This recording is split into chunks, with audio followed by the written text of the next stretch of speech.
Hi, everyone. Welcome. My name is Allison Hirsch. I'm the director of the Landscape Architecture and Urbanism program at USC. And we are joined by some faculty, some current students, and Elia Marshall from our graduate admissions office. So I thought it would be useful for each of us to just say our name, how we're connected to USC. And I think for the students, if there's anything particular that you want to contribute about like your position, whether it's at ASLA in the student leadership or any other connection, we'll be passing the baton at some point to you specifically to talk about individual experiences. But for now, just a quick intro. So Esther, do you want to go next? Sure. Hi, it's nice to meet all of you. I'm Esther Margulies. I'm a professor of practice in the program. I teach mainly those courses related to practice, and I am a licensed landscape architect. I'm also a researcher on the USC Urban Trees Initiative project. And I also provide student advising services to all of our students. And I'm going to pass it to, I see Paige on top of me. Hi, everybody. I'm Paige. I'm the current school year's student ASLA president. It's our student organization for getting professional development and connections and resources to all of our students related to the American Association of Landscape Architects. And I'm a third year here, and I'll pass it on to Nina. Thanks, Paige. Hi, everyone. My name's Nina. I'm in my third year of the Landscape Architecture program. I'm also the ASLA Vice President. And I've worked with Allison Hirsch on the Landscape Justice Initiative that I'm sure she'll talk about, and also Professor Alexander Robinson at his LA River Lab.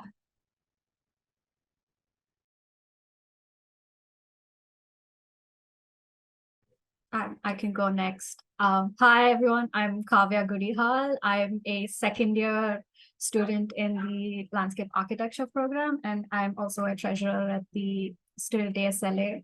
I've also worked with Allison, and I'm also working with Allison and currently working with Esther on the Urban Trees Initiative and with Allison for the social justice program.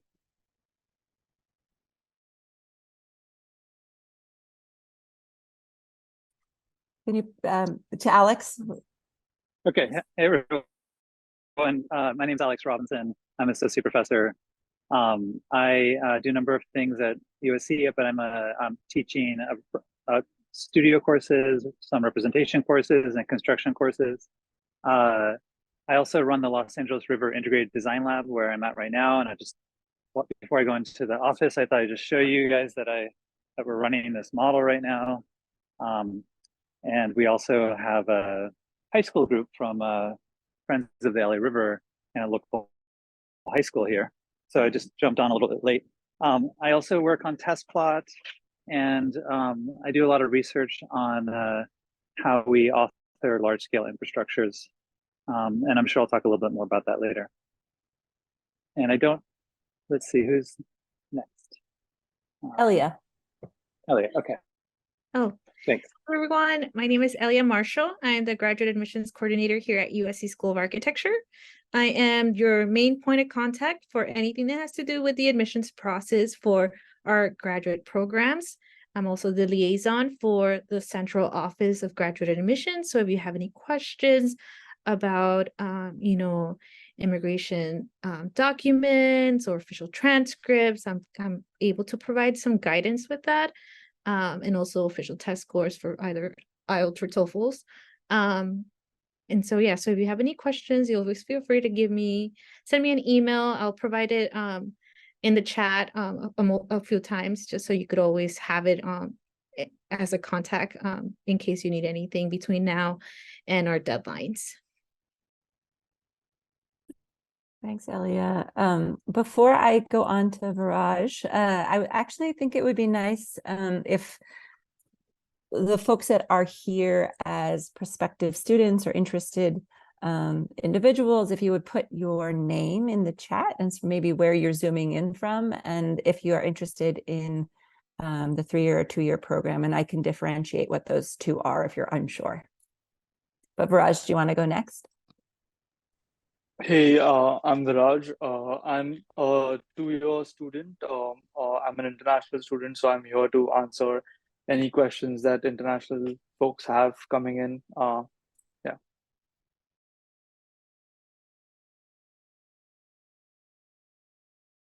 Who hasn't? Kavya, have you introduced yourself?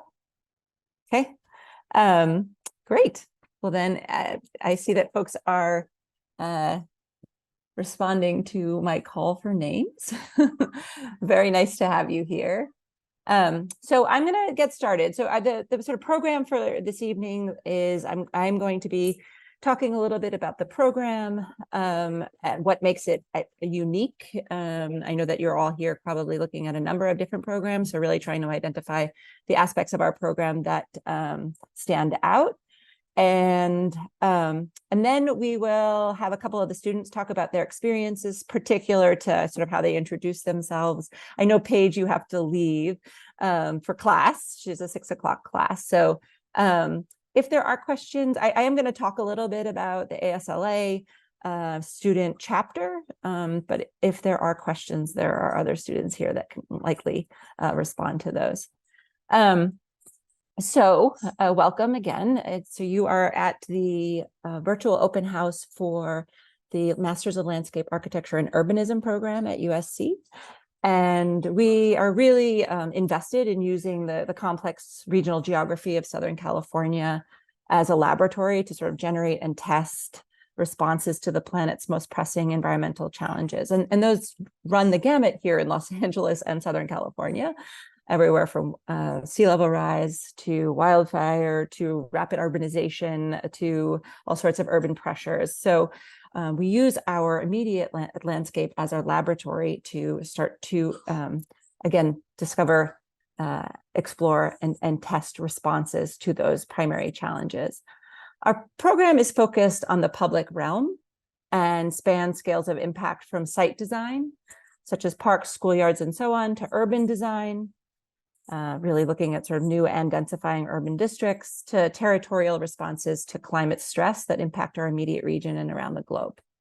So what you're seeing here is the specificity of Los Angeles, where in the program, you will, while having some fun and spending time together in the field, learn about landscapes that shape our lives and have the potential to safeguard the health and well-being of people and our planetary co-species.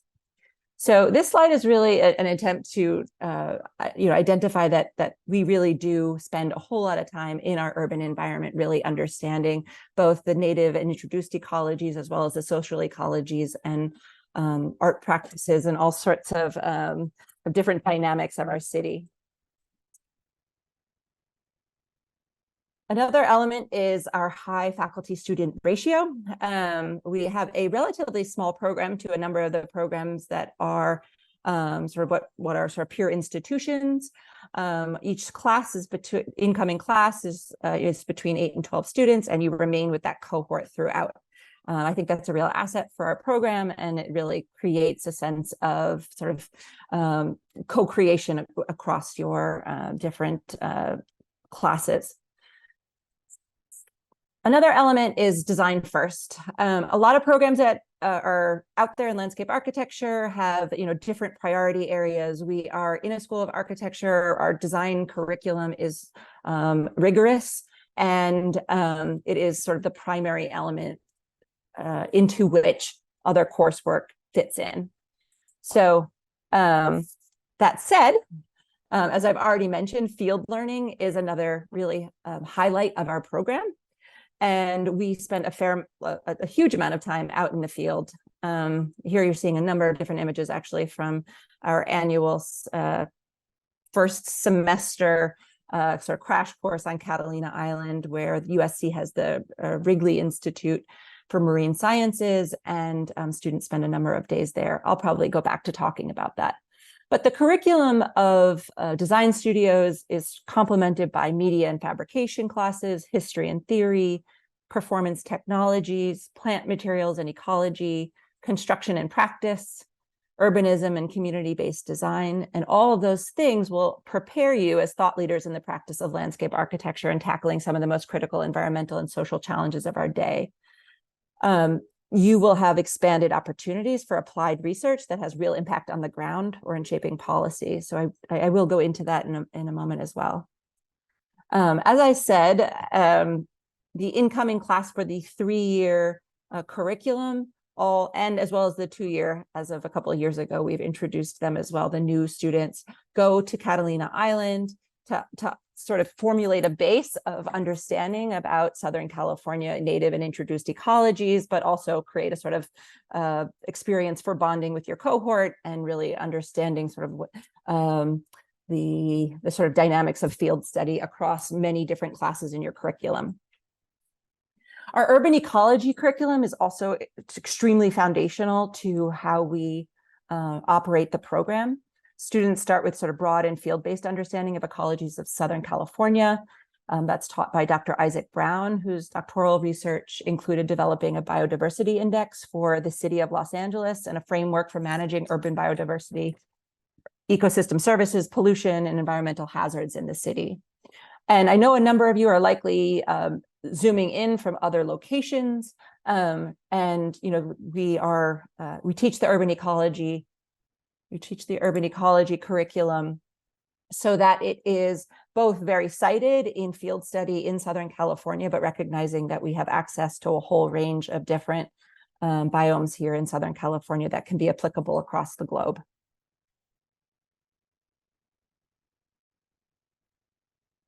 I don't think this is likely different than a lot of the sort of top landscape architecture programs, but climate change is a major component of what we're responding to as a academic discipline and professional field. And our design curriculum is very much focused on sort of these large scale critical problems of climate adaptation, mitigation, and resilience. I lead something called the Landscape Justice Initiative. A component of our program that I think is unique is it allows faculty and students in the program to initiate and support efforts at achieving environmental, climate, and spatial justice in communities where design is not historically reached. So the primary intention is to begin to fill the gap between academic inquiry and meaningful change on the ground. And so in order to do that, students participate in whether it's in coursework or in our workshops, service learning projects, and long-term efforts that depend on sustained engagement with local and regional communities. So we've had projects as wide-ranging as designing cooling stations for the unhoused in Skid Row, to developing a process through which to design and build community monuments, to working with rural communities on climate adaptation plans.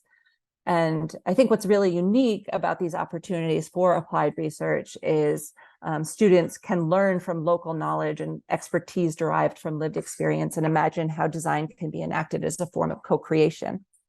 Another element of the Landscape Justice Initiative is it demonstrates pathways to initiate projects outside the structures of the market. So offering students opportunities to discover their agency and to develop into future leaders in design and environmental decision-making that might not necessarily fit into the sort of developer-client model that is traditional of a number of the design fields. I'm showing this slide because the Landscape Justice Initiative also provides avenues and opportunities to collaborate with a range of community partners. This is just a few of them. They're institutional, nonprofit, private, and government connections that we hope serve as pathways for students to transition from the program to diverse professional opportunities beyond. And I'll talk about what that means later on.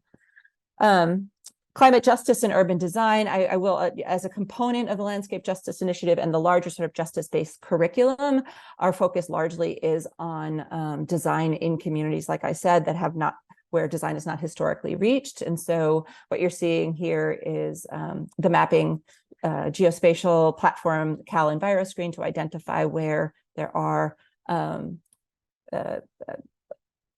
social and climate vulnerability or pollution vulnerabilities that inform California to identify where environmental justice communities exist. And a number of our studios are focused specifically on those areas.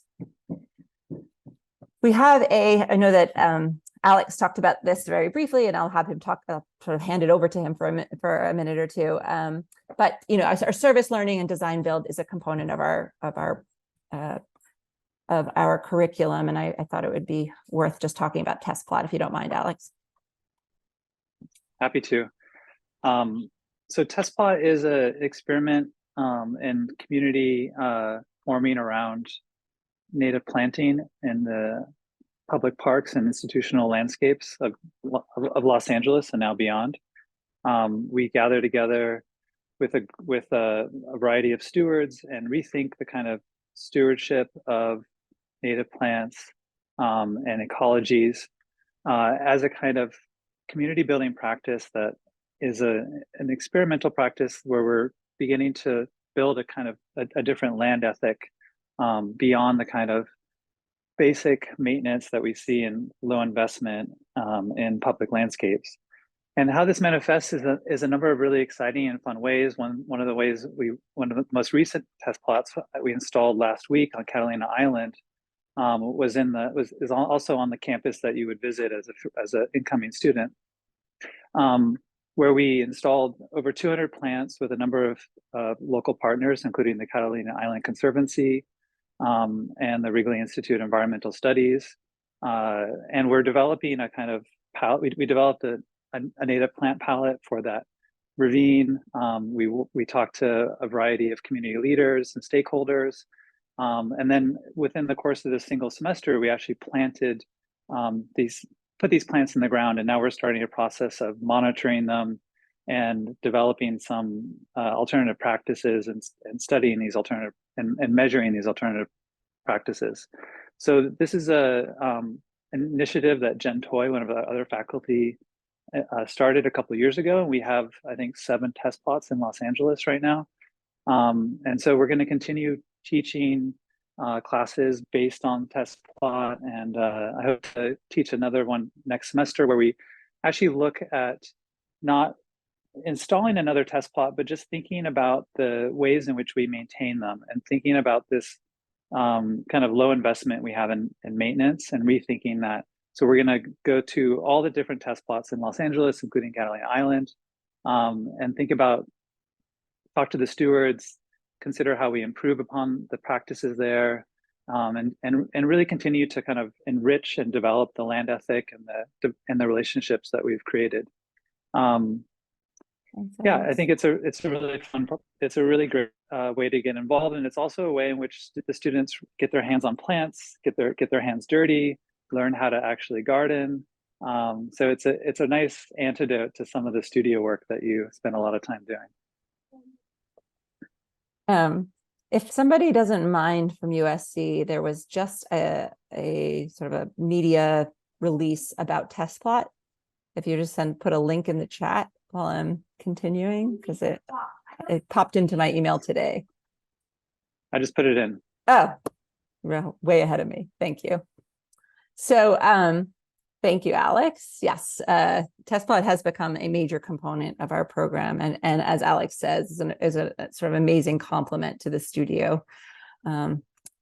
Here, I also wanted to talk about design research and faculty research. I've already mentioned the Landscape Justice Initiative, on which I've hired. I mean, every year I hire probably between 4 and 5 students to assist in working on various projects. Every year we have an annual Landscape Justice Initiative fellow, where that fellow comes in as a first-year student with a stipend to be working on specific or previously identified projects. And the way that a student becomes that fellow is it's both through their applications and identifying where their experience and passions are, as well as conversations with me. So that is one component of funding support that we've been able to provide, and there are a number of them. So I thought Alex, I'm going to hand it over to you in a moment too to talk. Well, you've already talked a little bit about the lab because you're actually there right now, but maybe in the context of working with students would be useful. Sure. Yeah, students have been essential to my lab, and we have an incredible space that's a a collaboration with the city of Los Angeles. They've lent us their hydraulic analysis laboratory in Frogtown, which happens to be right next to the river. And we've been assembling this 60-foot model, which you saw outside, and students designed and implemented so many pieces of that model. I can't really go through all of them, but I would mention that Leslie Dinkin is one student, and with Nina, really led and implemented this incredible pick and place vegetation system that's magnetic. And students fabricated hundreds of these pieces, and we were just playing with them with high school students. And it was really a brilliant system that was a collaboration with the graduate students. So they're absolutely essential. And this summer we had, I think there was a total of 10 or 12 graduate students working on this project, including a handful of landscape architecture graduate students. And should I say anything more about the lab at this point, or? If you want to. Sure. There's a lot to say about it, but basically the lab is trying to change how we author large scale infrastructures by bringing together engineering, community engagement, and landscape architecture. And, I think that it's a really exciting project because it's a very physical and tangible thing that we're creating, this giant physical model. But we're also applying a lot of advanced technologies. Like we have an augmented reality system. We're collaborating with other schools to develop all sorts of pieces of this so that it's a really imaginative and technical system. Because one thing I was frustrated with landscape architecture is that sometimes we have a lot of imagination, but we don't have a lot of technical know-how. So this project is trying to bring those two pieces together so that we can design with the kind of authority that an engineer has, because we can actually model the hydraulic conditions. And I'd also just mention that the Los Angeles River is just one of the most incredible and interesting landscape architecture projects in the nation. And it's an incredible asset for our program to have that as a test subject. And we also, in addition to my lab, which is obviously very much focused on the Los Angeles River, we have an adjunct faculty, Jessica Henson, who's a principal at Olin, who was the major author of the recent county master plan for the Los Angeles River. So she works on it as well and is an incredible authority. And also students have begun to initiate their own projects about the Los Angeles River. Nina's on this call as part of the 51 Miles project. They walked all 51 miles this last summer and are making a movie and a book. And they'll talk about that, I hope, at the end. Oh, okay. Sorry, I jumped the gun. Anyway, that's enough to say. If you guys have any questions about this, feel free to email me. Okay, and if you want to put any links in the chat, do so. I am going to keep moving because I know that it's a lot of us talking at you, and I want to make sure that we have some time for Q&A. But another faculty initiative is the Landscape Futures Lab, which is led by Arisiak Gabrelian, another professor in our program, and it's a design research incubator for climate innovation and imagination. She employs between, I think, 3 and 5 students each year, some of which are from building science and other programs, but the heart of which are from landscape architecture. And the lab brings together faculty from disciplines across USC, including from computational biology, spatial sciences, the Natural History Museum, which is across the street from USC, Thornton School of Music, and especially the School of Cinematic Arts, particularly in the program of interactive media. It also has industry partners from technology to futurology and other components. But the intention is really to develop multimodal and multiscalar research that explores the implications and applications of technology within the biophysical world and establishes experimental methodologies with which to generate, I'm trying to change the slide, with which to generate alternatives to current environmental trajectories and the various existential threats that we face. So it really works at 2 different scales, design of ecological systems at the territorial scale and biological design at the material scale. Sorry, my family is being rowdy in the background. A number of the students have been recognized in various ways through work with the Landscape Futures Lab, including exhibited at the Philadelphia Science Center at Klein Gallery recently, and a number of other awards and recognitions through the Biodesign Challenge. I'm not going to actually talk about too much about my own sort of research platform, but it is all plugged into the Landscape Justice Initiative, and it is focused on alternatives to large-scale industrial food production. And we are specifically looking at the Central Valley. And I have been working on this research for probably 4 or 5 years, and I'm currently working with students in their final 3rd year on a advanced design research seminar related to these questions of the vast environmental stresses on rural communities in these areas, as well as sort of what is the future of our food system. Part of that has also been taking students to a number of different of these rural communities. My biggest focus has been in Allensworth. Nina on this call was in a class where and actually she's right here, where we worked with the community, the primary community organization, the Allensworth Progressive Association, to develop elements of their community plan. And that goes to the county ultimately for approvals so that they can be sort of considered eventually to transition from an unincorporated area to an incorporated town, which would then give them opportunities to improve their infrastructure. I could go on and on about this, but I'm going to spare you. Esther, I didn't know if you wanted to, I didn't put in a slide and I apologize, but if you wanted to talk about the Urban Trees Initiative. Sure, this is a collaborative project that I've been working on for, this is the 3rd year. And at this point, we have no end date, which is a good thing. Our funding for this started out as a kind of small seed project from the president of the university, and now we're actually working with funding from the Bezos Foundation. We are looking at, first through an equity lens. There's a lot of people who are studying urban forests and urban shade and how those are distributed in urban areas. We're working really, our collaborative team is with the Spatial Sciences Institute and Dr. Will Barrelson in environmental sciences, who's a marine biologist and also very interested in carbon capture and air quality. So right now in the phase we're in at the moment, we're really getting down to the brass tacks of where can trees be planted, where can't they be planted, how can we come up with a systematic way of providing equity in the city of Los Angeles that can be translated across the country and across the world. And our data that's about to come out has been testing 10 species of Mediterranean trees to see which ones really actually have an impact on air quality.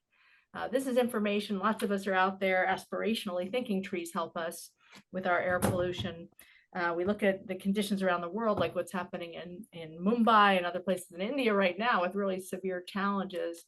And like Alex said, you know, there's we're looking for a science and evidence-based way of really adapting to climate and fixing some of those problems that are out there. And I also have students working with me. Kavi's working this year. I had 2 students last year. There's a whole raft of students from spatial sciences and other departments. It's a very interesting project, and we're now publishing 3 or 4 papers a year coming out of the collaborative research.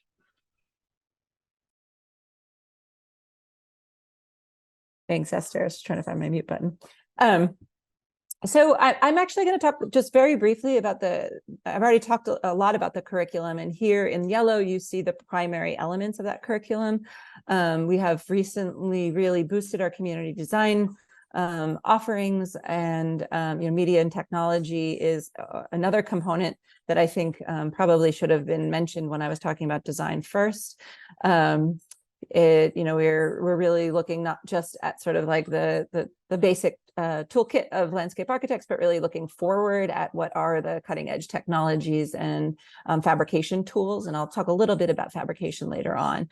Esther just mentioned also spatial sciences. I thought maybe at the end, Nina could talk a little bit about her connections to our what was already mentioned, the Spatial Sciences Institute. But students are required to take a GIS class through spatial sciences, and you know, and have the opportunity to enhance that curriculum with a whole number of different offerings. So our sort of geospatial analysis and its expanding capacities are very much part of the curriculum.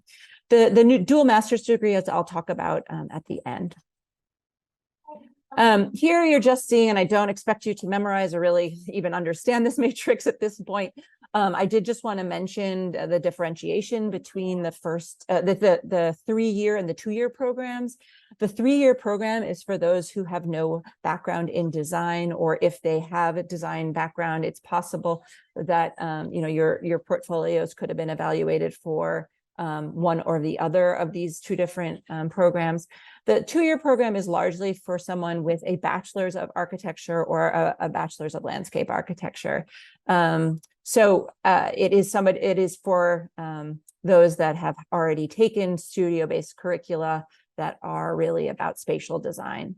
And there are, I'm assuming there's going to be questions about, sort of like maybe the ambiguities between them. Are you somewhere in between? I think, that happens quite a bit. I think Kavya is sort of in that position.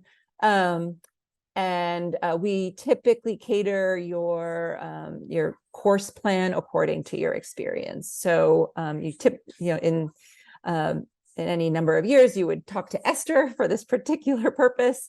She would be doing student advising and identifying sort of where there might be course waivers or course enhancements. Is there anything else, Esther, that you think I should talk about in terms of the 3 and the 2-year programs?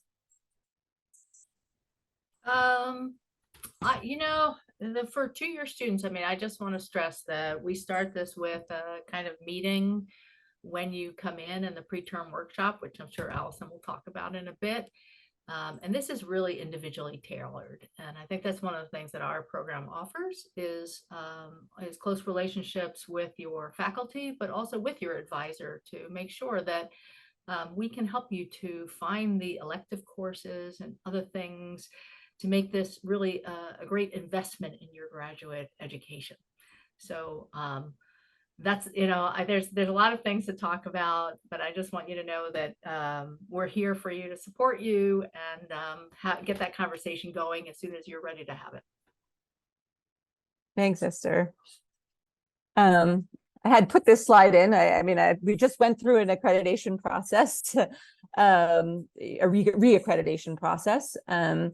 Our technical achievement in spatial design is very much a part of being an accredited landscape architecture program. So just to reiterate that this is all we're both teaching you to be visionaries and leaders, but also you will start with core building courses needed to ground those that big thinking and the technicalities. So I wanted, I think that showing you these laser cut models give you a sense of just how important things like topographic grading are to really understanding not just the crafting of space, but also of water management and other components of sort of microclimate, other elements that are necessary to be a successful landscape architect. Esther just mentioned the pre-term workshop, and it's actually called the Landscape Architecture Foundations Workshop, I think technically, but what it is it's about an 8-day preliminary course just before the first day of classes. It's for typically for the 2-year and 3-year program. It is required for the 3 years students. And the 2-year for the most part. But what it is actually, it's not all pain. It is a lot of gain. There is a ton of different opportunities to do field studies, to do kayaking of the LA River, to be doing a transect from the Santa Monica Mountains down to the Malibu Lagoon, to be building, in addition, media and technology skills. So it really is a sort of like boot camp light of opening a number of 3D softwares, of Creative Suite, which some of you might already have experience with in terms of just basic graphic programs, and as well as some GIS and foundationally, I should have mentioned, a lot of sort of hand drawing, hand crafting. And so really understanding the range of different media and methods used for landscape architects. Another component is, there's been some brief mention of off-campus studies. I think we're calling it field studies. Sometimes we call it global studies. you know, what you're seeing here is, I don't know who that is. Is that Hector? I don't know who's jumping, but it's Jake. It's Jake. It's Jake. And this is a field studies class that Alex actually does in the American West. And do you want to just say a word or two? Yeah, it's a 14-day field study where we travel across the American West, visiting a variety of industrial, land art, natural sites, and it's called Field School in the Frame, and it's really practicing engagement with these spaces and thinking about the frames in which we encounter them. It's taught with the Center for Land Use Interpretation, which is a fantastic organization. I really recommend you check them out if you're interested in landscape and especially rural landscapes. The class is really, really great. I mean, the thing is that we're in the American West, we have incredible landscape resources. We have fascinating and bizarre and sublime industrial installations. There's so much out here. It's incredible. And Los Angeles seems like a big city. Maybe you're enclosed in this big city, but it's kind of this amazing outpost to the most interesting and beautiful landscapes in America. So we take advantage of that as much as we can. There's a lot in the city, but there's a lot outside the city. And so we take this grand tour through the American West, and we do it with this Center for Land Use Interpretation, which is kind of the ultimate interpreter of that landscape. So bringing a lot of guests from outside, have kind of campfires and camping. For some, it's like the camping experience that they've never had, they've always wanted. For others, it's a culmination to see some of these really landmark pieces like the Spiral Jetty. And yeah, it's a great deal of fun. Thanks. Yeah, I'm dying to still go on this, and I have not yet done it, but I intend to. So you might have me as a classmate. So we have a number of different global studies opportunities, Japan being one of them. Is there anyone, none of the students I think on this call currently went on the Japan field studies trip, but you know, this is a summer opportunity, and we have a wonderful co-faculty in landscape architecture, Takako Tajima, who brings the students to a number of different places in Japan to look at both architecture and landscape architecture, and really understand the sort of the histories and sort of design approaches in that country. So another component of field studies or global studies is the Paris Field Studies and Studio. This is actually a studio that we've had students do and replace one of their semester studios that has opened up opportunities for them to take other classes or to step out of studio for a term and focus on some of the other sort of rigorous work that they are typically doing, potentially also working for a landscape firm or another different sort of professional opportunity. I could talk about that at the end as well. We are adding to the global studies. I believe in the near future, there'll be a Latin American studies program, potentially in Mexico City. There's been some murmurings of Costa Rica.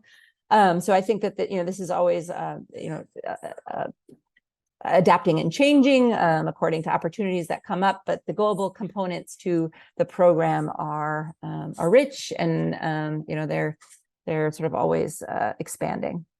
I did want to, despite how absolutely dull this slide is, this is a prompt for myself to talk briefly about the dual degree programs, and I'm seeing that Leslie's not here yet. Is that correct? Not yet. Okay. We currently have 2 dual degrees, and one with the 2 stars. One is a landscape architecture and urban planning degree that is completed within the same 3 years you would be doing the landscape architecture degree. It is very rigorous. If you are very passionate about the 2 fields and their confluence, I highly suggest diving right in. It makes you incredibly marketable. It's done in the same amount of years, but it is very rigorous. So you would have to be totally passionate and about it. The same goes for the Master of Heritage Conservation and the Master of Landscape Architecture. Those are 2 degrees that we recently created as a dual degree, and we have a number of students actively in that dual degree. Unfortunately, Leslie Dinkin, who will be joining us, can talk about that, her experience thus far. She was actually the first student to enter that dual degree program. But what it offers is an opportunity to really focus on cultural landscapes and really find the connections between what is often called historic preservation or heritage conservation of sacred or significant sites and design. One other note about that is we are currently in the process of developing a dual degree with architecture, and that will likely be a 4 or 4.5 year degree curriculum. So those are 2 master's degrees, and that would be approved hopefully by the end of this year. I wanted to take a little bit of time to mention career support and job opportunities. I sort of hinted at it a little bit. I often get the questions, are there students that are working at firms while doing the degree? We have a wide range of students committing themselves to whether it is firms or nurseries or nonprofits throughout their 3-year career. The students get a fair amount of career support, and that is largely through things like our career fairs, through something called the Architecture Guild, which is not just architecture, but it is all the aligned disciplines within the school. And I'm going to have a student or 2 talk about their experience with the Guild in a moment. But we also have students that are, especially by their 2nd or 3rd year in particular, working at a professional office, whether it's in public, sort of a public service office, whether it's a nonprofit or whether it's a private landscape architectural firm. What you're seeing on the right are firms specifically that firms and I guess a whole range of different typologies of professional practice where our alumni have been thriving. Esther, anything else specifically about, I think my next slide is about the Guild, but if there's anything else you think I should add about career support beyond the Guild, let me know. Okay, move forward. So we have something, as I've already mentioned, called the School of Architecture, Architecture Guild, and it provides mentorship, professional development, career services, all sorts of materials technology support, global study fellowships. They are a number of different sort of industry leaders in and around Southern California that are, a lot of them are alumni, but a lot of them are also just really committed to providing industry knowledge, networking support, fundraising assistance to advance the school's mission. Kavya, did you say that you had been doing the mentorship program? Do you mind just saying a word or 2 about that? Yeah, sure.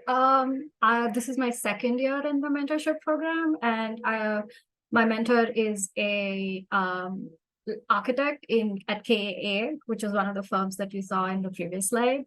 I think it's really helpful. It gives you another set of eyes on either your design projects, any professional help. They're always open to talk to you about that. They also, I've also had firm visits and on-site experience, which I'm actually going to go to one of their sites next week.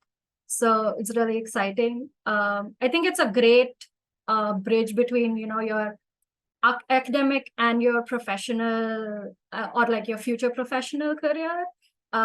It's a great start off point, and it's I think it's a very valuable thing to have this person that's in the field and is actually at a very high point in the field, reviewing your portfolio, reviewing your resume, telling you how to apply to firms.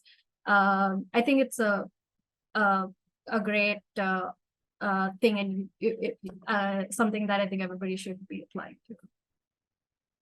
Thanks, Kavya. Yeah, we've had a lot of, especially in the last few years, a lot of real success with the mentorship program in particular, but the sort of wraparound career support services that the Guild provides.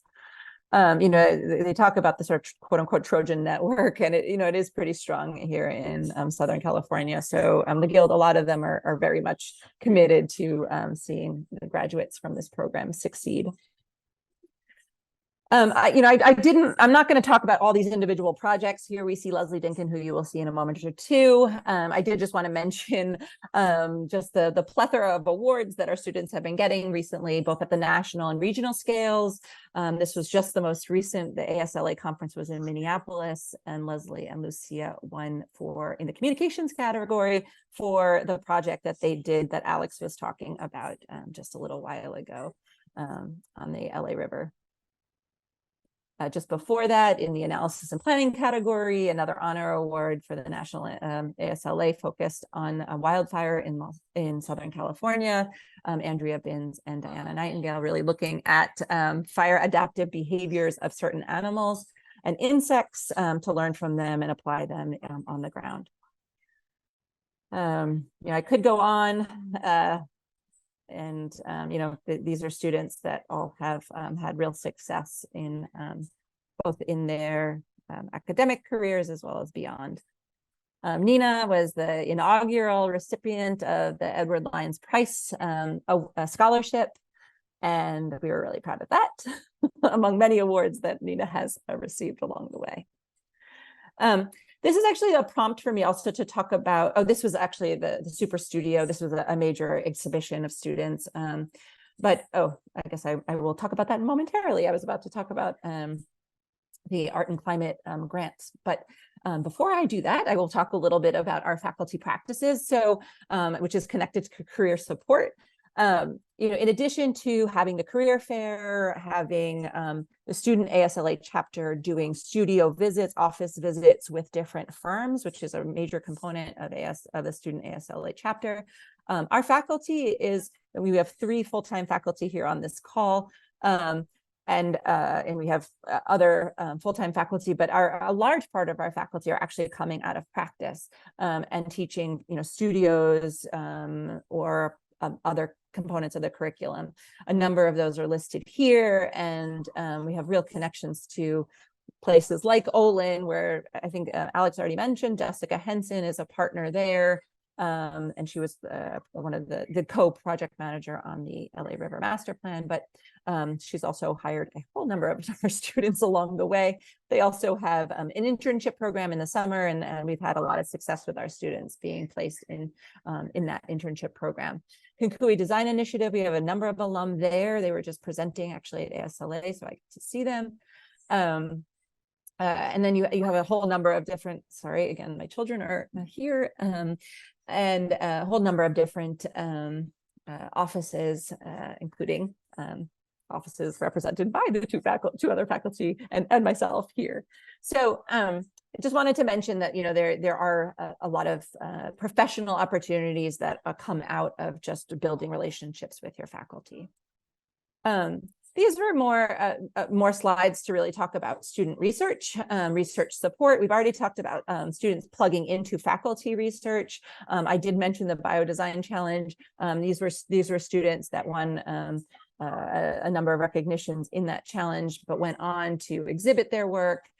We've had a number of awards through something called the Pando Populists, which is an organization that links the LA County sustainability goals with academic institutions and provides seed funding for developing projects. This was related to the cooling infrastructure in Skid Row.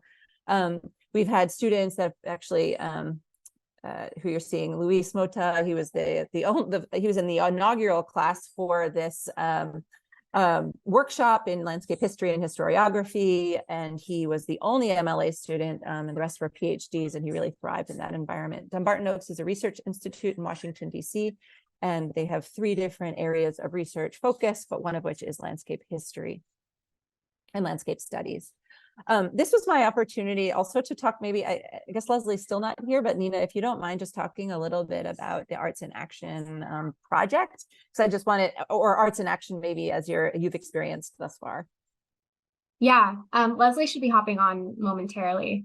But, well, I can talk a little bit about the grant. The Arts in Action grant is a grant that we received for our project called 51 Miles, where last August, me, Leslie Dinkin, and two other students ended up walking the entire LA River, which is 51 miles. And we applied for USC's Arts in Action grant and ended up receiving $30,000 for that project, which was really, really critical for us to be able to acquire materials and other things in order to execute that journey. We were able to purchase a drone to take drone footage. We were able to host a series of story slams where we basically recruited people who have a deep connection with the LA River in some capacity, and they were able to speak about that connection to the river.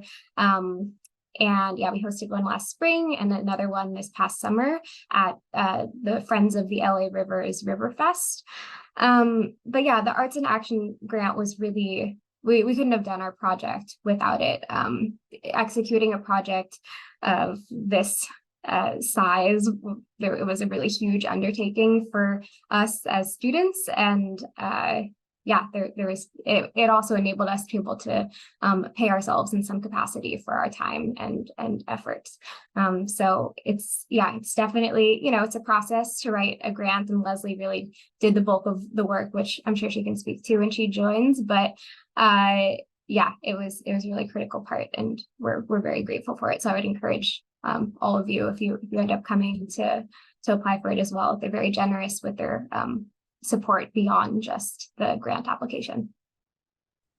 Thanks, Nina. That's great. And I just mentioned, faculty can also be working with students. Kavya and I are working on a project also funded by an Arts in Action grant, and the Arts in Action is intended to pair USC faculty, students, I don't know if staff are involved in that too, with nonprofit organizations committed to improving our local communities, but through the arts. So there are a lot of opportunities there, and we've had a lot of success with the program.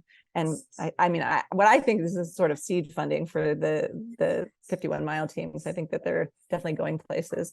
So the President Folt of the USC president was actually on their walk for a number of those miles. I should have included that in that image. Another and I'm really coming to the end, and I'm realizing I'm talking probably now 50 minutes. Is there are other opportunities on the campus for seed funds. This was a project related to a marine sanctuary for the Chumash tribe. And it was supported by an Arts and Climate Collective Award, which provides, much more modest than Arts in Action, but provides seed funding for developing research and creating partnerships across different agencies. With that, I'm just going to see what I have in store. Yes, this is the very last slide. Paige had to log off, but as you can see, Kavya is an officer, so I might ask you to just talk a little bit about the student chapter. I've already touched on a number of different things, but just in terms of activities and programming, it would be really useful. Sure. The ASLA charter of at USC is like part of the larger ASLA charter that is the American Society of Landscape Architects, and this is a student initiative. We hold a lot of portfolio nights, a lot of introducing you to the professional world. We provide support for attending the ASLA conference, and basically it's a introduction to professional life. And I don't know, Nina, do you want to add something else to that? Yeah, I think that pretty much covers it, but it's a really great leadership group to be involved with. Yeah, you get to also attend, you can do this whether or not you're on the leadership board, but attending the ASLA conference is a really is a really great way to network. And yeah, being part of the board is also a great way to, you know, get involved with other students from other chapters. And it's a really nice community of people. Thanks, you too. And you know, I look to the ASLA representatives as leaders and partners in a lot of what I do in terms of getting the word out. So it is definitely a collaborative affair and much appreciated from my end.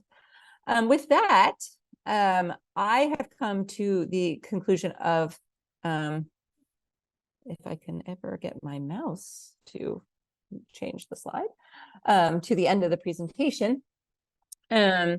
But I did invite the students to talk about, Viraj, I wanted you to address sort of like what your experience, maybe just very generally, has been about the trend, like about being an international student, the support you've received, any other insights you might provide. I'm sure there'll be questions, so I would like you to stay for the Q&A.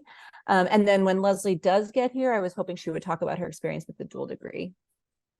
Yeah, I think overall, like just a general thing I would like to say is being an international student is the good thing is the amount of exposure that you get in a place like LA, first of all, and especially in a school like USC, because the professors come from so many different, they have their own practices and their own kind of backgrounds, and the course is quite robust. And it's also at the same time quite flexible. So the student has the ability to take it in a direction in which they find themselves more interested in, even though the general premises remain more or less constant.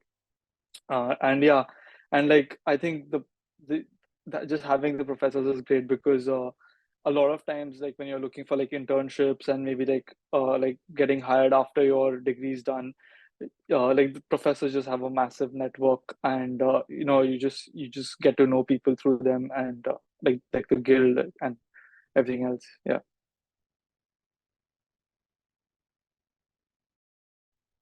Sorry, just trying to find that mute button again. So Leslie, hi. You've been mentioned many times. Hi, Allison.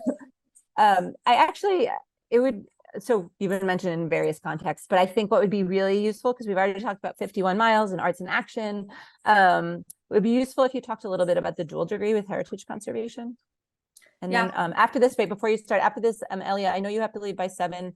I thought it would be worth you sort of saying the foundation of the application process. Esther and I can talk a little bit about the portfolio and personal statement, you know, generally, and then we'll open it up to questions. Go ahead, Leslie. Okay, great. I am a dual degree student with landscape architecture and heritage conservation. And I came in as just a landscape architecture student, and I found that when I went to design kind of anything, I was sort of really interested in learning everything that was there beforehand. And I was fortunate enough to be in the inaugural class, which was my second year, to start a heritage conservation degree. And I think that's something that is so unique about our program, that for just adding one semester, I was able to add an entire master's, which I think now I'm in my last semester. And so I'm just focused in my heritage program mostly, and I'm doing one landscape class, but I was really able to meld the two. And I feel like doing both programs has made me a stronger candidate in either field. And it really has opened my eyes into how many different jobs I can do. And I think that the electives really worked off of each other. And I just feel like as a landscape architect, having sort of a specialty is really exciting. And our school allows for multiple different dual degrees. So it doesn't have to be just with heritage conservation, but there's urban planning with a different school. Building science one of them? I'm not sure, but no, we're developing with architecture. And actually, you're reminding me to maybe have Nina just briefly say something about spatial sciences, even though there's not a dual degree. It might just for the certificate program. But Leslie, thank you. And I asked if anyone was interested. Let's see. Oh, there's somebody here. So if there are questions, Leslie, please stick around. Definitely. I'll stick around, and I'm so happy to talk to anyone afterwards. I'm talking to a number of students already that are interested in both degrees. Might be happy. I know, I think I forwarded a few too. Yeah, So, and Nina, do you want to just say anything about spatial sciences, maybe with your experience with Guoping too? Because I know that he's been interested in bringing you into grants and various things. Yeah, definitely. So as Allison mentioned, as an MLA student, you're required to take a 2-credit GIS spatial science class with an amazing professor named Guoping. And that class really just shows you the basics of GIS, which is the main mapping software that most cartographers and landscape architects and people in related professions use. It's a really useful software, and the class that you'll be required to take is basically just an introduction to that, and but you get into some depth. But I sort of became a bit obsessed with mapping, mostly because of Guoping, who's such an incredible professor and resource. But I'd say as a landscape architect, having like a very deep understanding of whatever site you're working on is really crucial. And GIS is such a critical part of that. At least that's what I found in my experience. And yeah, I'd say that there's a lot of opportunities in the spatial science school to expand your knowledge of mapping. Guoping right now is in the very early stages of working on mapping climate resiliency in Los Angeles, and he's still waiting on funding, but that's something that I'm going to be working with him on. And so there's opportunities to work with professors in the spatial science school. But yeah, there's also a number of courses that you're able to take with your elective credits as a landscape architecture student. I took a class called Cartography and Visualization, which is really about the aesthetics of mapping and how to utilize mapping software to make really gorgeous maps, which is a really great tool for communicating your designs as a landscape architect. So there's also a certificate program that you can do. It's not directly connected to the MLA program, but it is possible to do simultaneously. It's something that I sort of just ended up taking classes and not pursuing the full certificate, but I'd say that if that's something you're interested in, it's certainly possible. But yeah, the spatial science school it's actually one of the best in the country, and so I would definitely recommend if you're interested in mapping or cartography at all, getting involved in that. And I'm happy to talk to anyone more. Thanks so much, Nina. Yes, and as faculty, I think we all recognize like the amazing contribution to Nina's sort of toolkit that the spatial science has provided. So Elia, do you want to hop on and talk a little bit about just the generals around the application process, and then we can open it up? Sure. Here, I can stop share too, I think. Okay. Yes. I'm gonna share my screen and just very briefly give a presentation. Oh. Okay. So I previously had introduced myself. I'm the graduate admissions coordinator at the School of Architecture, and this is our wonderful campus, our main building, Watt Hall. And then these are just a list of our graduate programs, dual degree programs, and graduate certificates.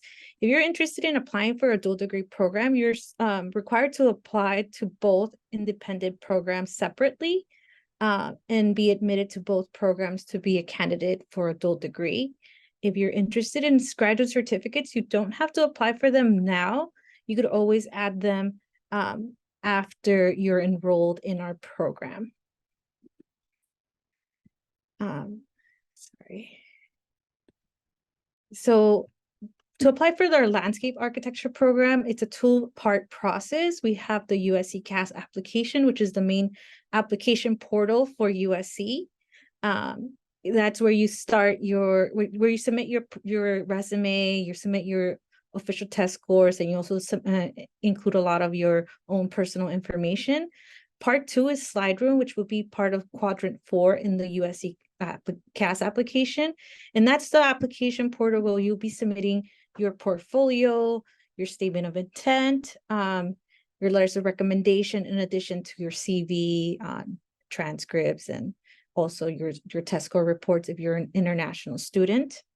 And our admission requirements can be found in our website. The link is there, but I will be providing all links at a later time via email. So for official transcripts, I definitely want to highlight in this presentation, to apply to USC, you must submit copies of your official transcripts via the USC CAS portal, preferably in a digital format, and not mailing them to the university, just because it might delay the admission, the application review. And only submitting them via Lightroom won't help our review process. So you just make sure that you're submitting them in both portals. International applicants, there are additional country requirements, and you have to confirm via the main USC graduate admissions country requirements page. Just confirm that if you're from a country where your English is not your main language, you have to provide both your native language transcripts and also copies of your English translations of those transcripts. Letters of recommendation must be submitted by the deadline. If you're applying for the priority deadline, just make sure that your letters of recommendation are provided by that deadline. Any applications pending any materials will be deemed incomplete until we receive all your materials.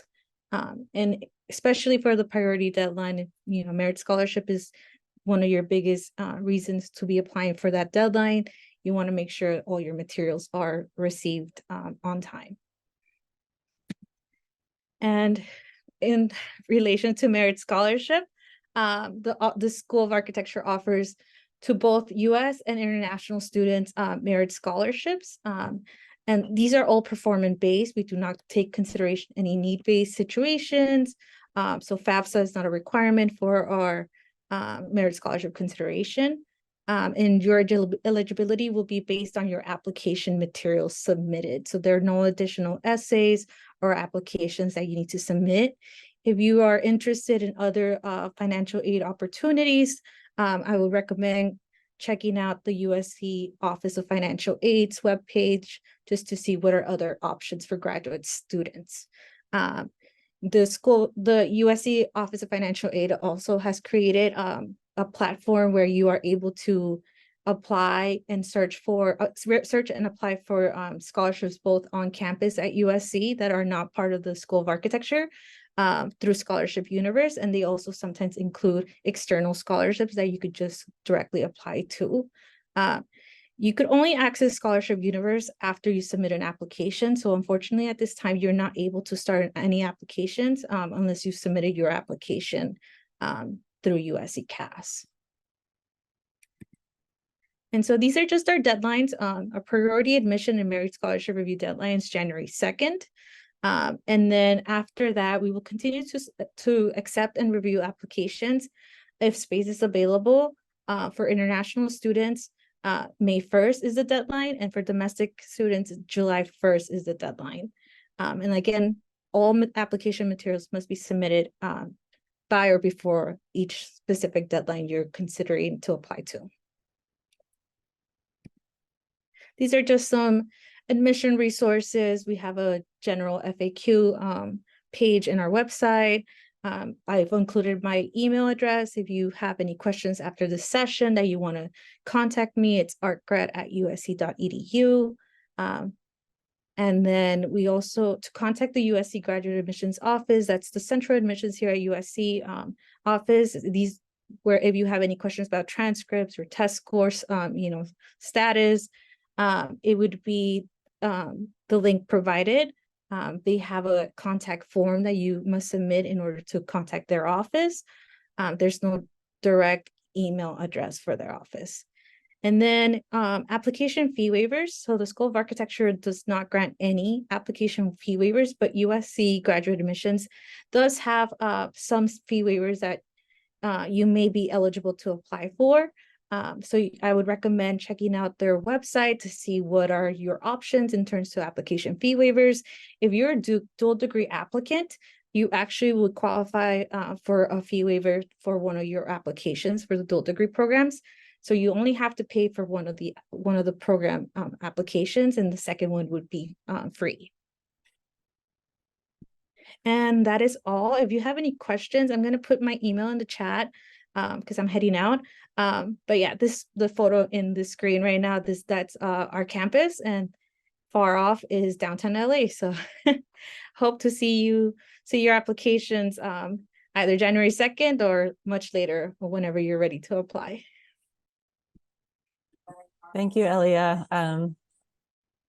But please get in by January 2nd. If you want to be considered for a merit scholarship, that is the best way of doing so. Esther, do you want to say a word or two about portfolio and personal statement? Sure. And I see, Candace, you have a question about applications before the deadline. So yes, once the applications start rolling in, we can start looking at them. It's just the decisions come out after that priority deadline. And Allison mentioned something really important, which is please try to get your applications in as early as possible, definitely before that deadline, because we have a pool of scholarship money that gets distributed based on your potential in the program and the field. And if we don't see your application in that first round as we're going through them, we may have allocated some of that scholarship money and it may not be there if you wait till towards the end of the cycle. So, and if you really can't finish your application, at least get it in progress, because at least then we can see that you're working on it. But in terms, often I see a lot of you are interested in the 3-year program. And that means that you probably haven't been involved in any kind of design education or studio-based education in the past. And you're looking at when you look at the requirement for the portfolio, that's when you start freaking out and saying, but I don't have a portfolio. What is this thing and where is this thing going to come from? So in the past, we've made recommendations about if you have time, take an art class, do some drawing. What we want to see is your creativity. What I can tell you, what we're not looking for is we don't want to see that you can present yourselves like a professional. Now it's a little bit different, but I'm speaking to the 3-year applicants first. We want to see, how do you express yourself? How do you see the world? And some other tips I can tell you is it's super important. It's really hard for us to evaluate some media like photography. We'd love to see a mix of things. And I remember actually one of the students, Allison, who was a national ASLA winner, which is very, very selective and competitive. She came from a history background, very liberal arts, very humanities, and she was super nervous about this portfolio thing. And I told her, go out and find a tree and draw that tree every day for like 3 weeks. And then, to show us what you're thinking about that tree, what you observe, the kinds of details, just get yourself to express yourself visually, because that is what we need to see in order to evaluate it. But you're welcome to submit all kinds of things. Leslie Dinkin, I remember your portfolio was 100% ceramics, which was a first. We've seen other people submit fabric art and textiles. I know in the architecture program, someone actually submitted a craft cocktail as in their portfolio. We've not seen that yet, but I'm super interested in any kind of creative outlet that you've got. Cooking is one that I'd be interested in seeing more of, as long as you provide samples. But that's for the 3-year.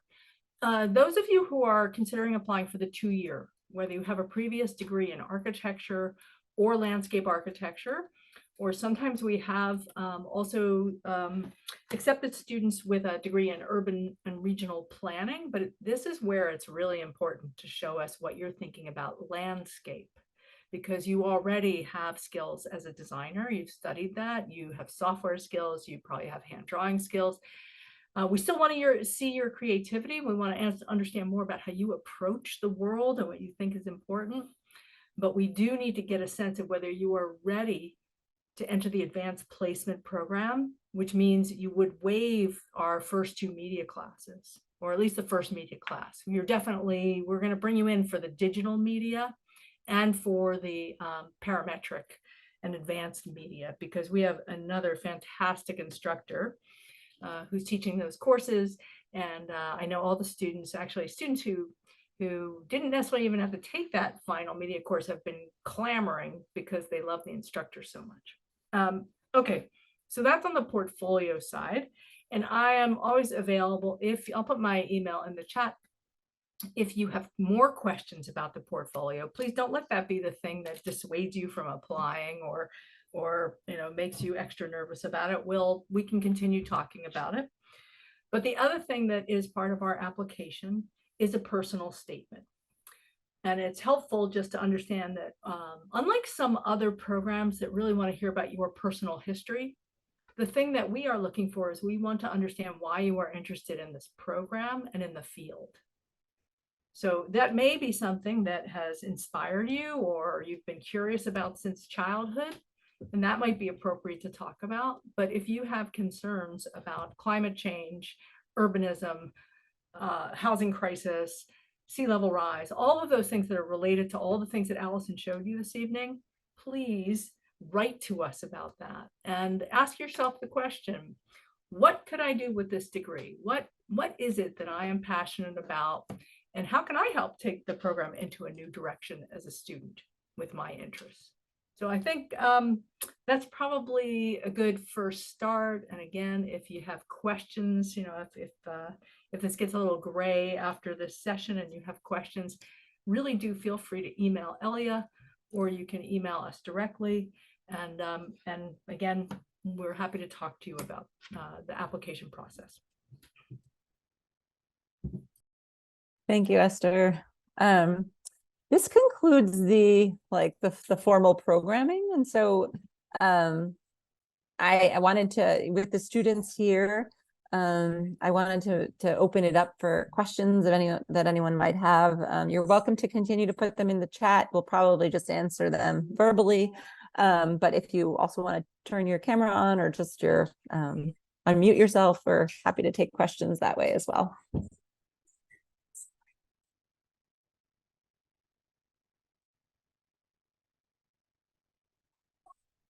There's a question about, actually, why don't we, Victoria, we'll start with you. Hello, it's nice to see your face. Yeah, of course. Nice to meet you, everybody. Thank you so much for sharing about the program. I had a question for the students. Maybe this is a little general, but I'm curious to know what sort of projects or class formats have stood out to you as being the most impactful in terms of at the end of the project, how you felt like you had a large impact with the work that you did?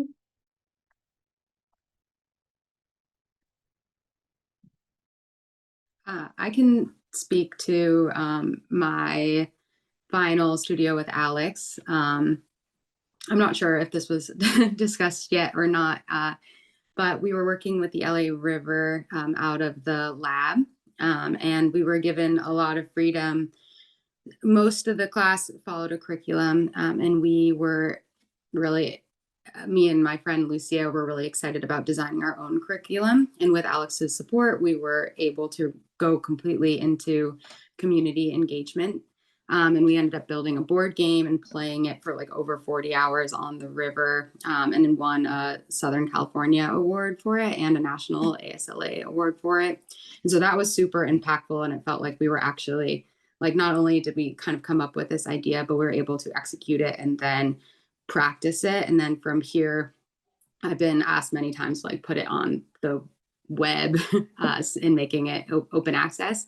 And I am planning on doing that as soon as I graduate. And so that was super impactful. I think having the support of a faculty who kind of believed in your idea and let you go for it. I think the vertical workshops that we do as well is something that I think would be a great, answer to your question, where we did a vertical workshop with Willowbrook the community in South LA. And now I think a few of us are working with Allison, and it's actually being implemented into it. So it's really, I think it's amazing to actually see the design be implemented and then have that impact on the community. And you get an idea of how you work, how you're working with the community, and like all the agencies that go into doing this monument, or like this small piece of monument that's going to go into this community, and how much of an impact that actually has. I think that was, for me, very amazing to see. And like, I think I met a lot of great people through that. Awesome. Thank you so much. Anything else? I've been progressively responding to the chat questions, but if there are follow-ups to those questions too, if I didn't completely respond with what you needed, just speak up.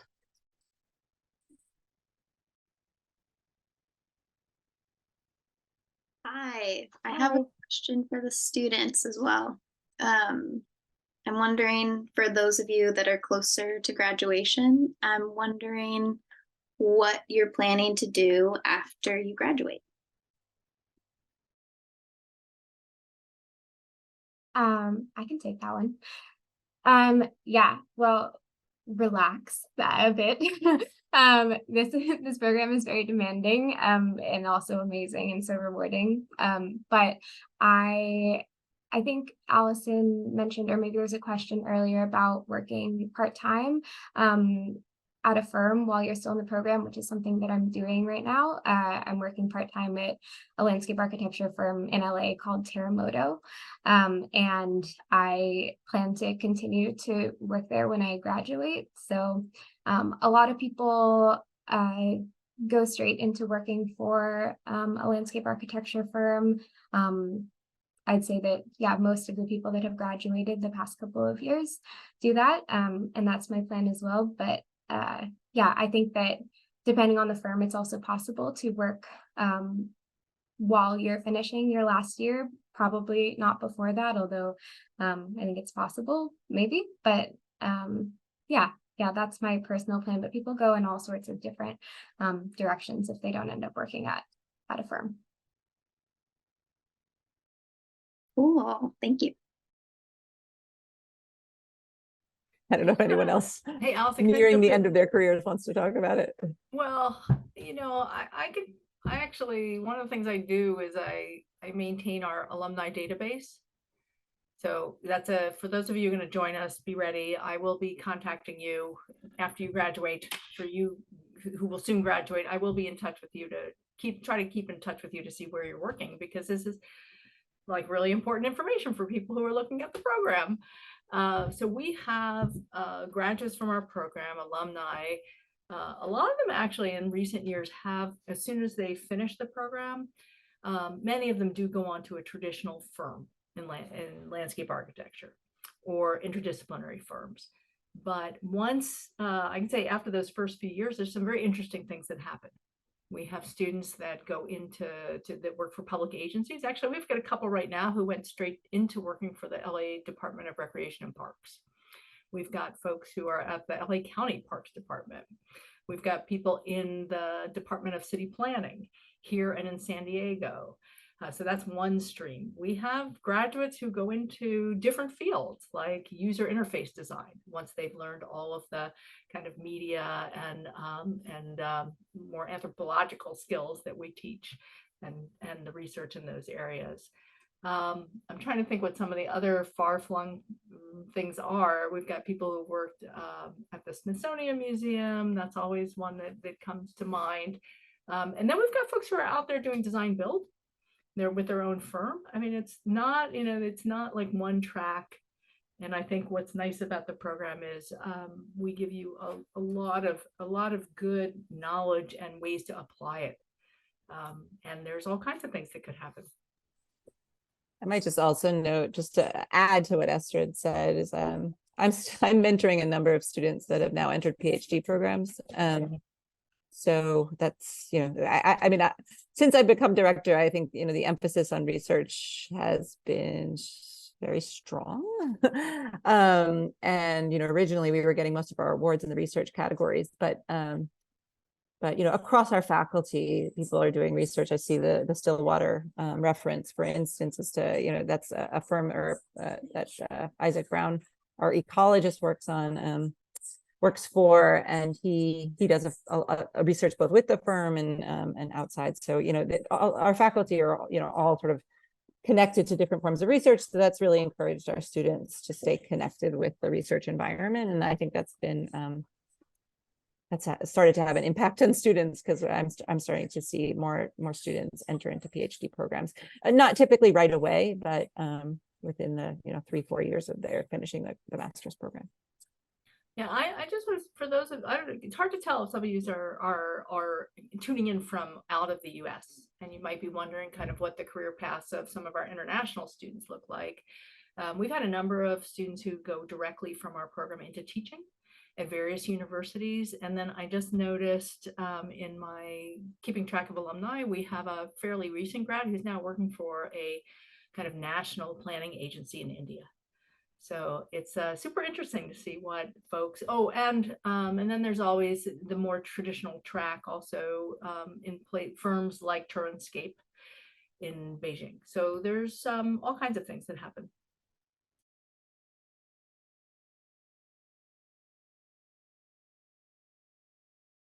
Does anybody have questions? Sometimes people have questions about what is it like to be in Los Angeles. So feel free to ask those kinds of questions too. But another Victoria just logged in. Yes, my name is Victoria. Hi. So I have a question. Now that you mentioned international school students and all that. Well, I'm from Mexico, and so I was wondering, like, how do you manage diversity in that program? Because I have a background in landscape, and I'm used to like Mexico landscapes, which are kind of like different from LA. So I was just wondering, like, is there an opportunity like where you learn from other ones or something? How do you work with diversity in the program? Well, it's kind of interesting because we have students, from all over, and we have faculty who come from different places also. And there's different ways to talk about diversity in the school. I think that's also one of the other interesting things, is because Los Angeles is a kind of nexus in design through architecture and planning and heritage conservation, like for all the fields in the school. We have quite an interesting range of faculty who, especially the part-time faculty, who may not be on the tenure track, but who are coming from practices. Marco Sanchez is actually teaching in the Global Studies program that's going to Mexico, Cuba, and Panama. But if your question is about really more the physical environment, that's one of the great things about studying in Los Angeles, and Allison mentioned this right at the beginning, is the amount of landscape diversity in Los Angeles. Like within a fairly, reasonable distance, not so much driving on a holiday weekend, but otherwise we can get to the desert. We can go to the San Gabriel Mountains. We can get to the beach.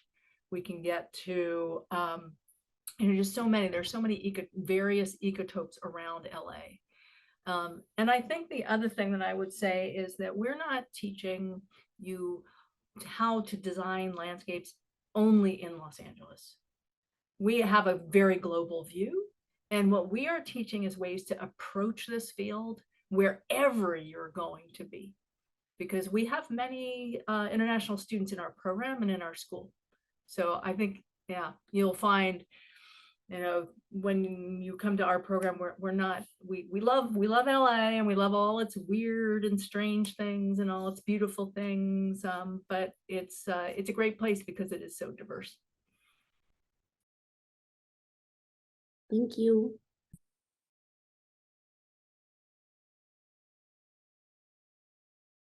I will say hi, my name is Wendy, and I want to say thank you for your time. I had a question about the GPA. Is there a certain GPA that you're looking for the second year program? And also, is there a certain format and style that you're looking for in the portfolio?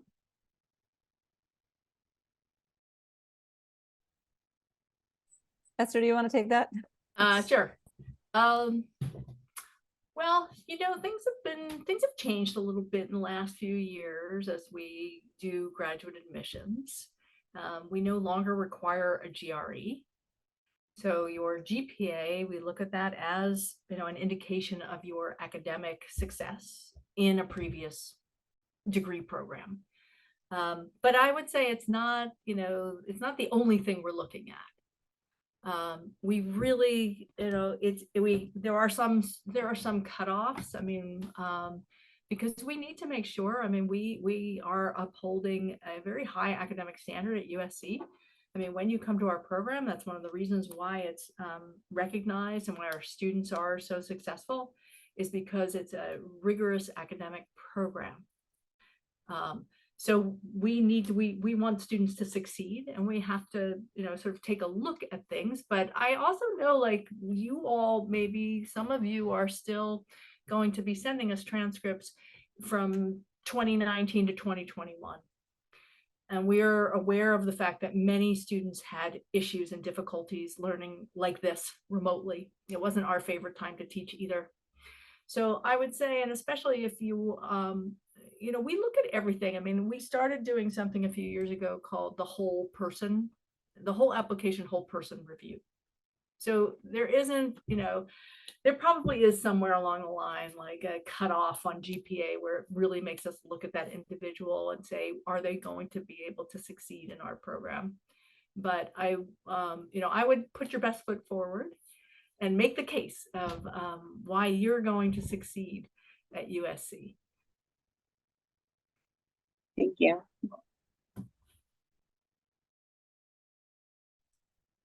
Hi, I also had a question. Thank you so much for speaking about all your experiences and taking the time to do this. It sounds like there's a lot of collaboration with other departments and other disciplines, and I guess I'm wondering what options there are for taking classes, or if there's room within electives for taking classes in other departments, or what the options are there. Esther, I think it's another question for you because you do course advisement, but I certainly can talk about it. And maybe the students, in terms of opportunities that you've optimized on. Well, first of all, Grace, are you thinking about the 3-year or the 2-year? I'm interested in the 3-year track. So the 3-year track has, our whole program in that track is 96 units for the degree. Within that 96, there are 10 units of electives that are required. So we actually require you to take courses outside. Potentially you could decide to take electives within our program, like test plot with Alex, or there's a few other electives with Professor Gabrielian and others. But you also have the freedom to take courses in one of the great things about our school at USC is we are 4 disciplines under one roof. We're landscape architecture, heritage conservation, and building science. And if you are interested in any of those fields, you can take electives within those fields, but you can also go outside of the School of Architecture. And as long as it's a graduate level course, you can earn graduate level credit for it within those required units. And then if you're super curious and committed, you can actually, within the 6 semesters, there's actually room for a few more electives if you really want to push it as a full-time student. But if you're someone who knows, I am super interested in sustainability and climate resilience, that's where I want to focus, then there is a certificate that you could earn, which goes on to your degree certificate, your diploma, but we can help you to channel those interests so that you get more out of those elective units.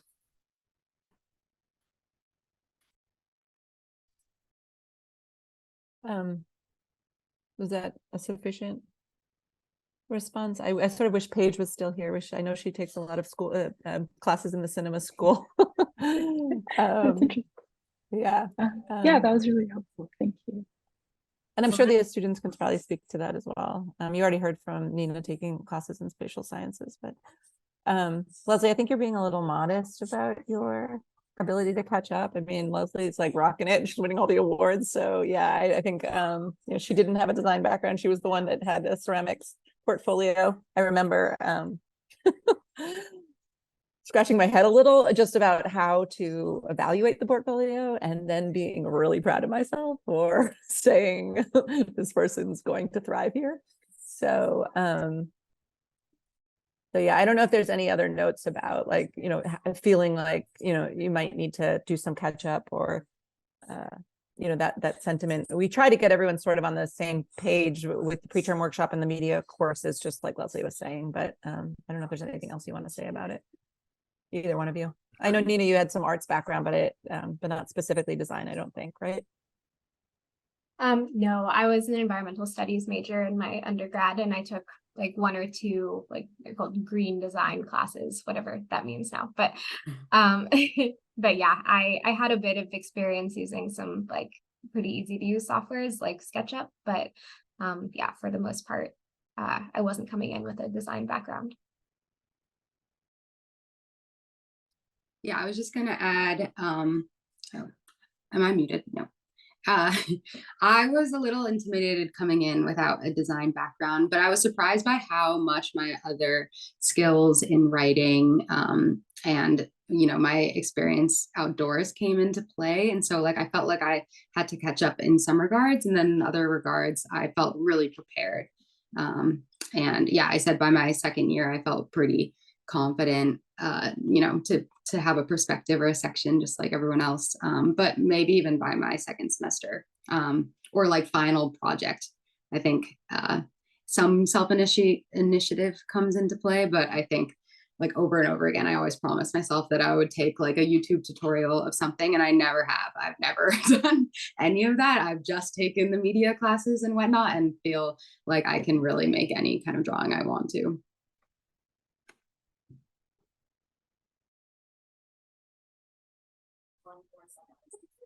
Are there any questions I haven't? Go ahead.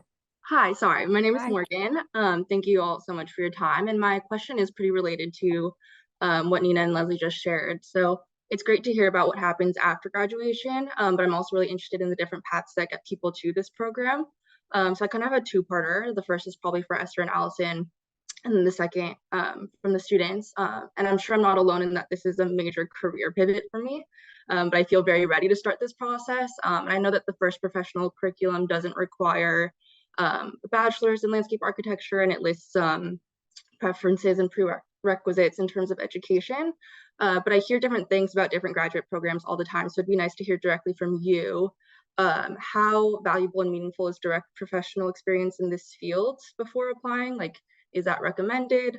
And then if any of the students have been out of undergrad for a while and came from a very different field, could you talk about, taking that chance and leap of faith and your process with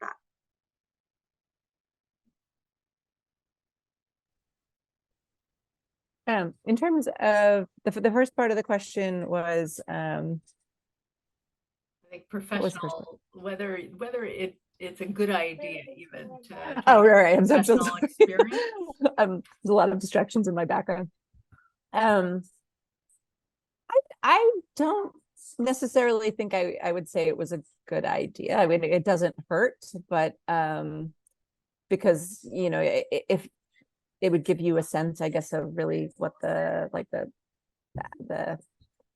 experience after would be. But we like to hope that the graduate program is really building sort of leadership skills in the field, so it'd really be about developing you as a sort of change maker in the field, more than doing AutoCAD or some of the things that you might be doing at a really junior level, just getting your feet wet. So I don't think it's Esther's making a lot of faces, so I'm gonna now pass the baton. I know Kavya had worked in a landscape architecture firm prior, so I don't know if you want to say anything about that experience, or if Esther, you would like to go next. Kavya, why don't you go next? Tell us, whether you think that helped you or harmed you. Sure. I have a background in architecture, and I worked in an architecture firm that just happened to do a few landscape projects. And that's how I was introduced to the idea of landscape. I'll be honest, I did not think I would do a graduate degree after I did my architecture degree. But I think it helped. And I knew that I wanted to do something with like something that's more climate oriented, something that's more restoration oriented. And the work that I was doing was not that, and it's not something that I enjoyed. So this, I think, even though I do have a design background, is a major career pivot for me, because I'm moving from like buildings and high-end residential projects going into restoration work. And this program is like great for that.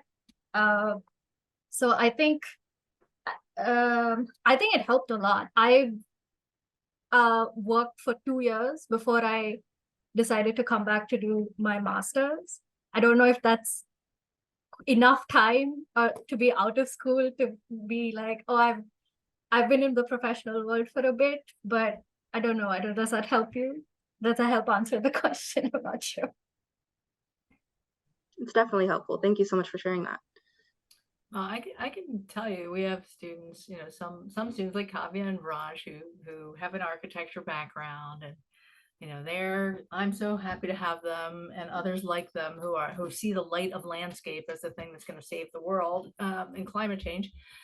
And it doesn't take long for them to figure that out. But we've had students who come from hard sciences, students who realized being locked up in a lab all day was not where they wanted to spend their lives. We've had students who have come from other associated fields like nonprofits or marketing.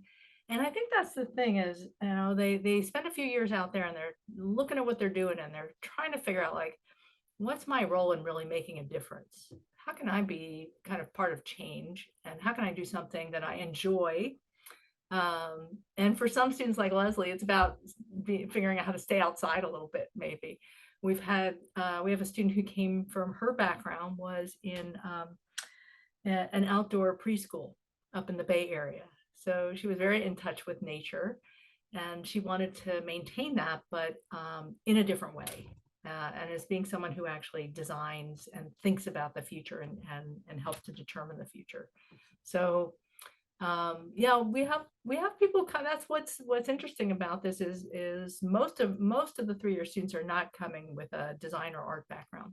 They're coming from all kinds of different backgrounds, and what makes that's what makes the program really interesting, because you learn from your fellow students just as much as you learn from your professors, and interacting on a daily basis with someone who every once in a while we actually have a student right now who's in 3rd year who has an amazing depth of knowledge of native plants, because that's what they did in between undergrad and grad. So that's really fantastic to have somebody like that as your classmate. Yeah, I would just like to add, I totally understand the like fear of career switching. And I think that when I started the program, I wasn't 100% sure that I wanted to be a landscape architect. I was coming from outdoor education with a degree in anthropology. But I was excited about it being a professional degree and knowing that no matter what I decided to do when I graduated, I would have a whole like palette of hard skills that I could apply to a number of different careers. I think that a master's in landscape architecture is super, like it's a degree that people definitely respect. It's super respected on a resume. And I think that the professors in our program are super supportive of like specializing in so many different ways. So I think that wherever you come from will support what you're doing in the program. And the professors are so excited to like keep those skills going, or, support any pivots along the way.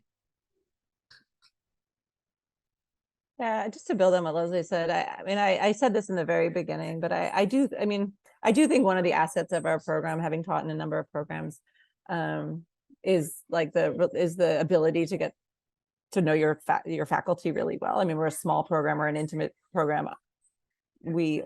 Alex, Esther, and I know everybody in the program very well, probably too well in some ways. So, you know, like we're here to support, and you know, we're like here to see you succeed. So it's really, I mean, I think, you know, of the whole range of things that obviously in my very biased perspective, I think that we are a strong program. I do think that that's one of the primary ones, because I develop really strong relationships with my students and like to see them, you know, move into the world in a whole different range of capacities. So. I would also like to add to that, it's almost like a two-part answer to like the previous question as well. Like if you do not have a design background, you can very easily like pick up those softwares like in the first year media classes. And also you may be thinking like, you know, what is the point of doing a graduate program if I could probably learn these softwares off of YouTube or whatever. I mean, there are like a million videos out there teaching you every software. But a program like this really teaches you not just the technical skills, but how to apply them. And I would say it's more of like it shapes your thinking, or like how to tackle a problem in the field, which I think will give you like a very competitive edge over someone, you know, who just knows how to use a software or multiple softwares. And I think that's like your real you know, your strong point is that you're thinking and tackling the problem in a different way and coming at it from a different angle, and you're analyzing the situation in a whole different way altogether, which I think is yeah. I think the last thing I would like to add would be that since we are a smaller group, studio culture is fantastic. Coming from architecture, where like studio culture was really bad, I think this was such a refreshing change. You're not only learning from like the professors, you're also learning from your classmates, because everybody's coming from such different fields. Everyone has so much to offer, and it's almost like every design project is a collaborative effort. Even though it's your design project, you're always like talking to everybody. Everyone's in studio, everyone knows what everyone else is doing. So I think that's a big, plus for that. I just have to say, what a great question. I've never seen so many answers to a single question. And I would just add one more, is that I think that I was a pivot too. And I think one thing that's amazing about landscape architecture in our program is that a lot of people are coming and they're really inspired by this field and ecology and climate change and environmental justice. And you just have a lot of people who have maybe been on the other side of something and they realize this is what they want to do and they're going to dedicate themselves to it. And that kind of energy is like a real afterburner to a lot of great things. So I think we love people who are pivoting, who are coming from other places. They bring a lot of other information, but they also just bring a lot of energy. Thank you all for sharing. That was very reassuring. And I don't know if you saw, but Nina put another reference to Anya. I had already given her name to somebody else about being a Russian student, but yeah, she had previously been in fashion. It's a great, thank you for thinking of her, Nina. Well, we should mention that like typically once you apply, as we're reviewing applications or even after we issue our admissions decisions when you're accepted, one of the things that we really do is pair you with a faculty member and a current student, so that you can talk to us, you know, keep asking these questions to help you decide which program, because you know, we know some of you may apply somewhere else, but we don't want this to be the last conversation that you have to determine whether this is the right program for you. We want to make sure that if you have questions, we answer them. If there's something you know, just can't quite decide about. The other thing is we welcome you to come visit us. We are in LA, you know, we'll be there until whatever it is, December 14th, whatever December, whenever the last day of classes is, we'll be around. And then we'll be back in January. We can't guarantee that we'll be there during the winter break, but otherwise, come see what our students are doing. Come walk around, get a feel for what it's like to be in studio. Come, if you haven't been to the USC campus, I would really appreciate that Elia showed that photo. It is a spectacular campus. It is, I don't know, students, what do you think? Pretty good, huh? Yeah, actually, Esther, just to add to that, last year, at the end of the year, we had a couple of prospective students come to our final review, which is, they're coming up in like mid-December for my cohort at least. And it's a really great way to see like what the accumulation of work that we've done over the course of a semester looks like. So I would encourage you, if you're local in LA, reach out to one of us and we can give you the details on when those reviews are, and you can see us all present on our work. Thank you, Nina, for remembering to say that. I will be following up with everyone that attended and everyone that registered, even those that didn't ultimately attend. Sorry. So I will provide information about those final reviews as well as some other resources.